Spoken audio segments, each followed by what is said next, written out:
Okay, so this is part 2 of the epic unboxing. I didn't know how popular this series was going to be. Who's that from? Taycan. Another free commercial for Taycan. You didn't drop it, did you? That's the one that got lost for like 6 days because it was in the Texas flood. Yeah, if you go to my YouTube channel, I'll show you as I unbox it. You do an unboxing? Yeah, I do an unboxing. I gotta check that out. I'll put the link in the description. This could get out of control. We could have a channel that is called LHT Unboxing. If it gets this big, it's the only way. So this is part 2. I'm not gonna tease this any longer because you guys are gonna start tuning out. In fact, we just lost somebody right there, so come and zoom in. So I'll get right to the point. This is from Taycan. This is from those guys. These are pie cuts. It's not very exciting unless you work with them every day like we do, and it's exciting. These are 3-inch. They're, each pack here is 90 degrees. You basically, you do this. It's pretty cool. And you get a staple gun and you staple those together, you've got yourself a 90. Instead of a staple gun, you use a welder. So you weld these together, you got a 90, and these should fill exhaust. And there's the bonus right there.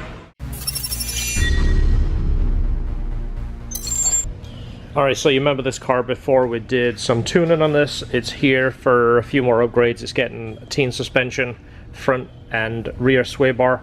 Also, we're looking at upgrading these fans. These are the slimline fans that don't move a whole lot of air. We're going to change these to small fans.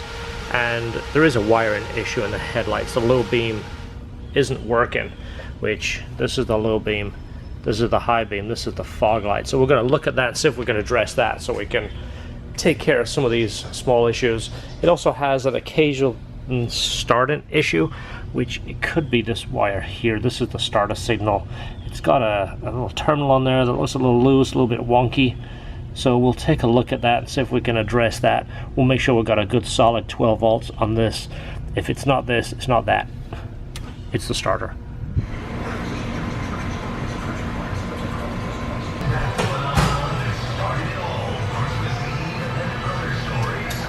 And that's almost there. 24 and a half? 3/8. So this one is really dumped. This one's an inch lower. So this has to come up an inch. So it is pretty close. We're doing the final adjustments on the coilovers. They're just got to tweak them a little bit more to get them absolutely perfect. This is what we're looking at. This was obviously the very first. This is how far we out right now. It's not that much, but again, if we can get it closer than that, and then if it does settle, we're not having a cumulative error. If it settles 1/8 of an inch, that turns into a 1/4. So that's what we're looking at right now. Okay, now for our extremely scientific test. This is where we put a fan on a battery and use a calibrated rag to see how much air it flows. So this isn't scientific, just so you can hit the thumbs down and just wait for a second. I just want to show you the comparison of the same diameter fan. The fan that was on the car is the typical slimline fan that we see. It looks slim, it looks like a fan. It doesn't really work, and once you start stacking things in front of it, radiator, condenser, intercooler, they really don't work. They don't pull enough air. So this is why I recommend you use a small fan. We put it on all our builds, all my personal cars. The Integra's getting it. My Integra Type R back in 2004 got it. I built a turbo car for Esther 10 years ago. It absolutely had to have air. Long story, but you had to drive it daily in the sun all the time. The air conditioning had to work. So we chose small. I'll show you the difference right now. You ready?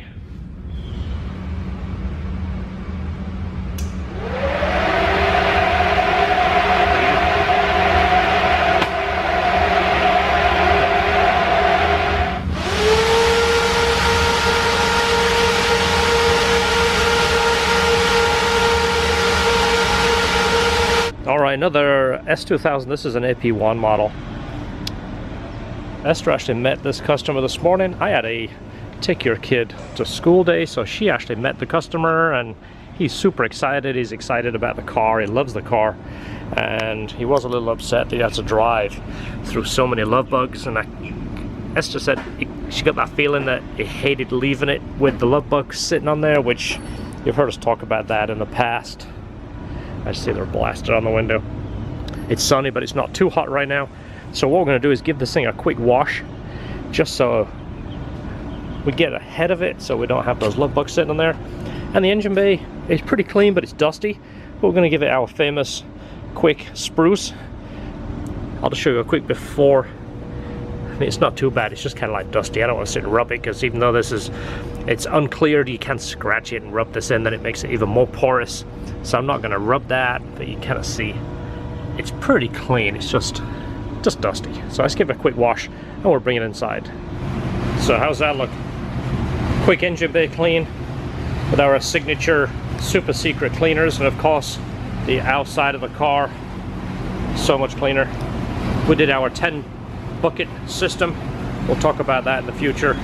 Very detailed review on the 10 bucket system coming up, so stay tuned for that. So now we've got a clean starting point. Looks nice. We've got all the love bugs off. We can start working on it. Alright, so we got our brake flush, transmission flush, diff flush, AP2 retainers and keepers, OEM plugs, new idle air control valve, shifter rebuild, and check the clutch and advise, let him know if there's something he needs on that. So we just, if you're watching the video, we just talked to this guy. He came in and asked, hey, check the clutch out. Well, car has 57,000 miles, the clutch feels fine, so without upselling him to something he really doesn't need, we said, leave the clutch alone. We're going to flush all the fluids, and I think that will take care of, yeah, make it feel a little fresher. Well, he did decide to do one of our wrinkle black valve covers, which we absolutely love, which is great. The engine bay looks good, but the valve cover is chipping at the back, and you can see it's kind of corroded. It's been chipping for a while, so that will make this look so much better. And of course, we're going to refinish this guy. You've seen us do that before. All right, good old brake fluid. You've seen us talk about this before. It's something you really should stay on top of and flush it. See if I can get that little filter out of there so you can see how delicious that looks. It's actually not too bad. It's dark, but it doesn't look quite as bad as what we've seen, but it's really a good idea to flush it. All right, that's the clutch fluid. You see how bad it is. I just took the cap off, and look at the particles in there. This is what breaks down the seal in the master cylinder. I've explained this before. It's kind of like a syringe. When you press on the pedal, you're forcing fluid over to the slave, which operates the clutch mechanism. And you can see bits of junk and yuck that's kind of floating to the surface and bounced around. So that's what we're going to flush out. We're going to flush it quite a ways to get everything out and the fresh fluid in. Hopefully it hasn't caused a problem with the master. Alright, so George is going to take the shift mechanism apart. We did a separate video on this, how to rebuild your shifter. I'll try to link that, but it gives you some of our little tips of how to make your shifter feel a whole lot smoother. We're going to replace the plastic parts, clean it and grease it and reassemble it, and it does tighten up that shifter, makes it feel a whole lot more positive. What is that? It used to be foam. Really? Yeah. It tastes like cotton candy, but it's bitter.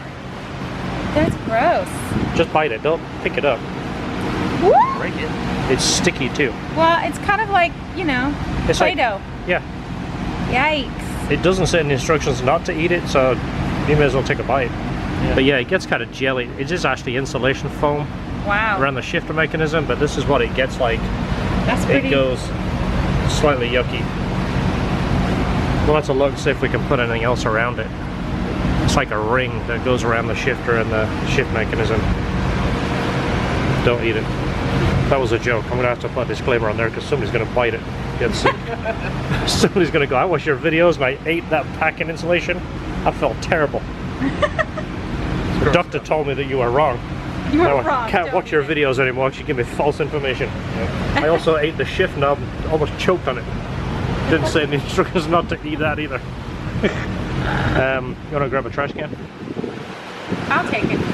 I don't mind it. Squish it. Oh, what? Rub it in like hand cream. No, that's okay. It's like sunblock. If you keep rubbing it, it'll disappear. Now that I know what it is, I don't mind holding it. Yeah. It's a big ginormous rat doo-doo in there. Car. It is. It gets very Car strange. turd. Yeah.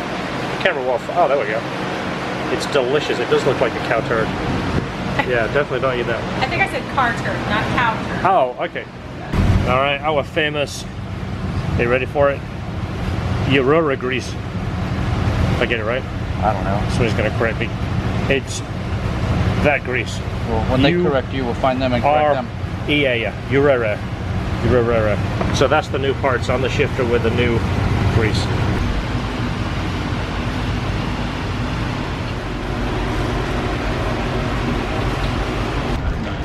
Just went crazy shopping. Crazy shopping out V-dubs. Alright, so this is the AP1 retainer. This is the earlier one. It's hard to tell. This isn't a bad one in any way. But this is very, very thin on this edge, this outer edge. The AP2 ones are much thicker. This isn't going to get a really good shot. You see a little bit there, but this edge here is very, very thin compared to the AP2. What I always recommend you do is when you take these off, put them on a glass countertop, not stainless but glass, and see if it rocks. We've had a few where you put it down and it kind of, you know, you can feel it, which means the retainer is curving. It obviously sits this way up and it will actually curve. We've seen very, very tiny cracks across here and underneath. This is preventative maintenance. This is peace of mind. This is feeling a whole lot better when you're watching the RPMs go to 9 grand. These are much stronger than these.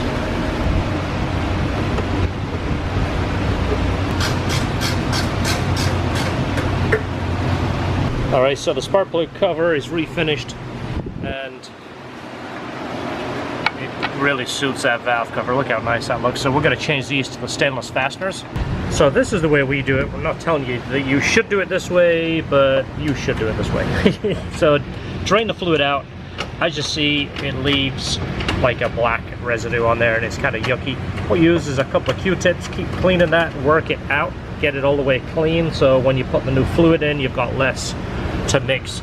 Same as this, we've drained it all the way down. Get in there with a Q-tip and kind of clean it as much as you can, and that way it's nice and clear.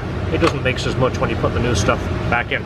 So one of the things he's getting to is the idle valve. Somebody's going to remark, hey, the nuts are missing on the throttle bracket. I know, I just removed those. See how I have to point this stuff out? So anyway, this is the idle valve. They're notorious over time to react slow. The motors get kind of weak and then the mechanism is sticky, so it doesn't control the idle very well. And you can take them apart and clean them and sometimes fix them and bring them back to life, but they tend to operate lazy, and the best fix we have found is to replace it.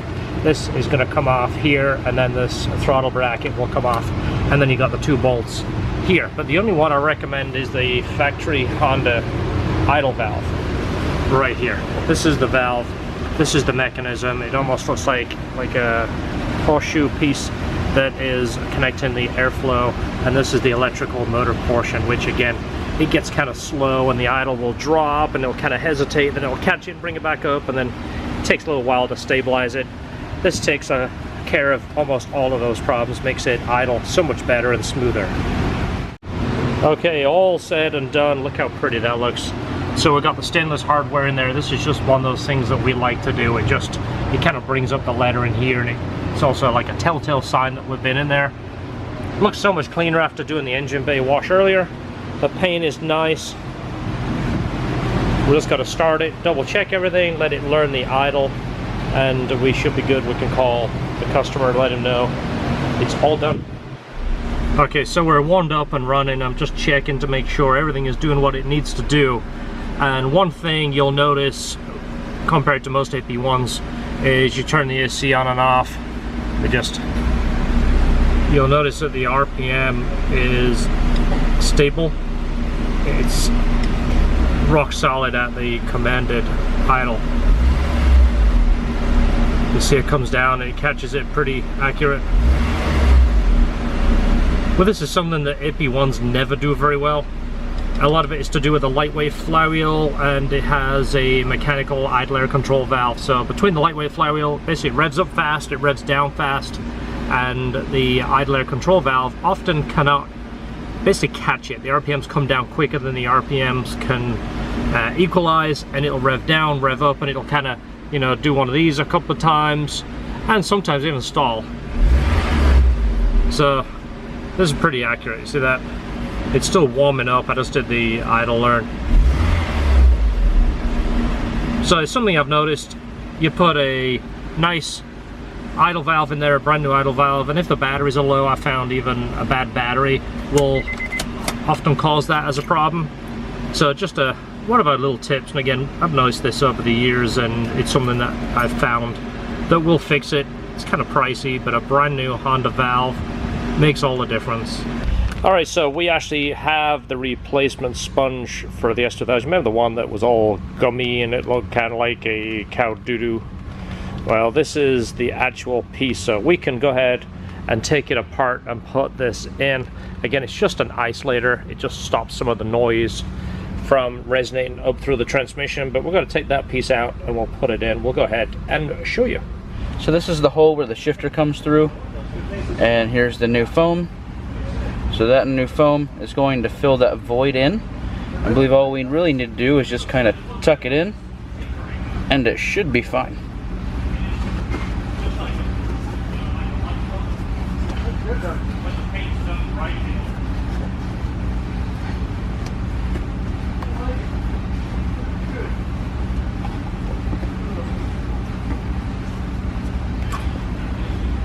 It's a fairly simple install, but if you need help with it, you know, we could schedule you in and tuck that foam in there for you.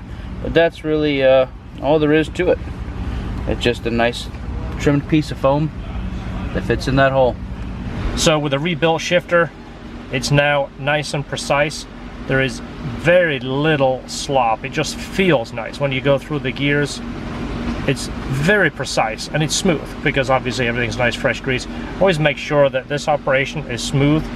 That cage that actually goes up and down, it's sliding in here. It slides within that, so make sure that everything works correctly. But that makes a world difference. Just makes the car feel so much nice and new after a shifter rebuild. Alright, so that seal bothered him that was sticking out of the spoiler, so we removed that, cleaned it, put new seal back in there, and put it back. Now it's nice and clean, none of that insulation sticking out between the trunk and the spoiler. Thanks so much for watching. If you like what you see, click the subscribe button, click the like, do the thumbs up, all of that good stuff. Yeah. This is the Project Integra getting a super fancy exhaust. Check that out. Thanks for watching, guys. See you on the next video.